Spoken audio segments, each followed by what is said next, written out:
This is the YesWelder DP200 multi-process welder that is featured in our giveaway for October 1st. And I'm about to show you a versatility unknown to most welders, but this welder is very precise, and with a little bit of trickery, I'm able to use it to do welding that most welders would think is impossible with a welder of this size. I'm telling it that I'm using gas, and I'm using 024 wire, and I'm welding 24 gauge, when in fact I'm using 035 wire, and I'm using Flux core, and I'm welding 26 gauge. I'll be doing a lap weld on this corrugated barn metal. As I said before, it's 26 gauge, so it's just almost paper thin.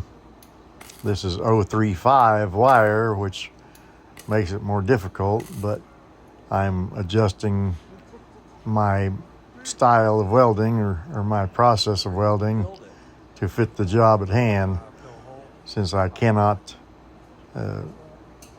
take the welder down any lower with it and be able to weld. I'm using a long stick out in order to compensate for the high amperage and thick wire. I had my helper here push the center down so I could get a tack in the center where it wouldn't raise up. And then after that, I'm just gonna weld basically non-stop. See how the wire turned orange? That's absorbing the high amperage startup of the puddle.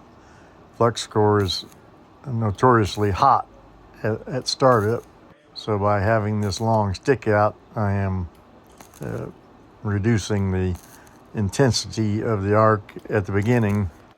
I've explained this before, but we'll explain it again for those who haven't seen that explanation. The stick out is reducing the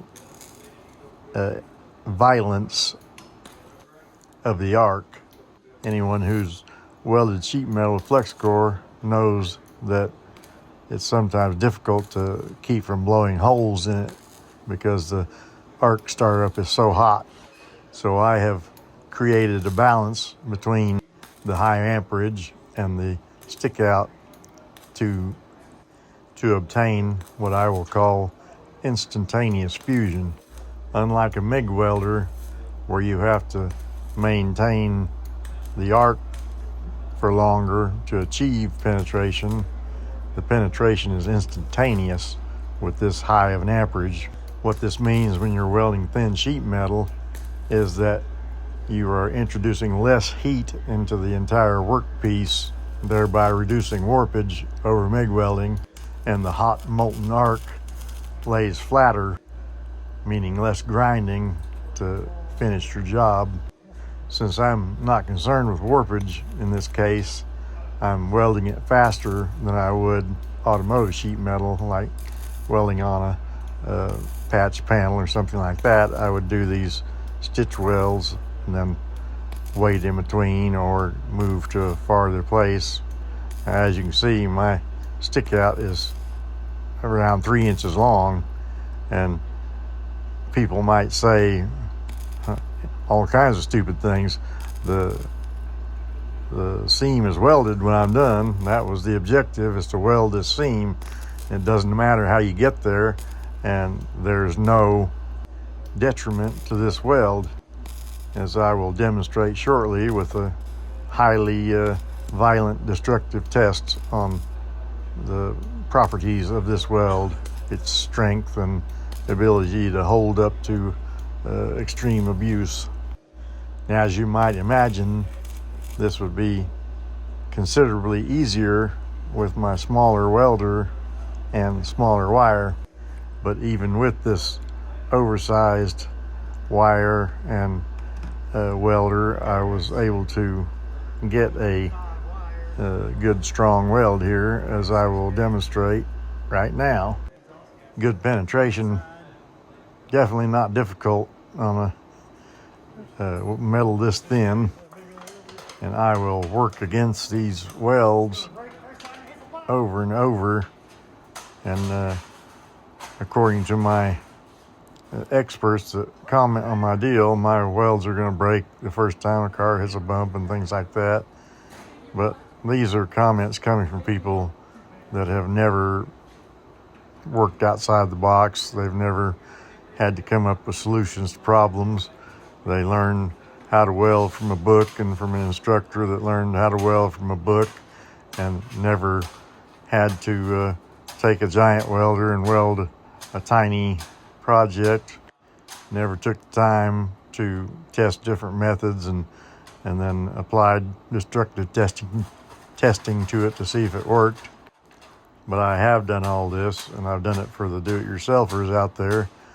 Like I said a minute ago, this would be almost easy with my smaller welder with the smaller wire in it. So this is 26 gauge. Most of the cars we're going to be working on are between 19 and 22 gauge.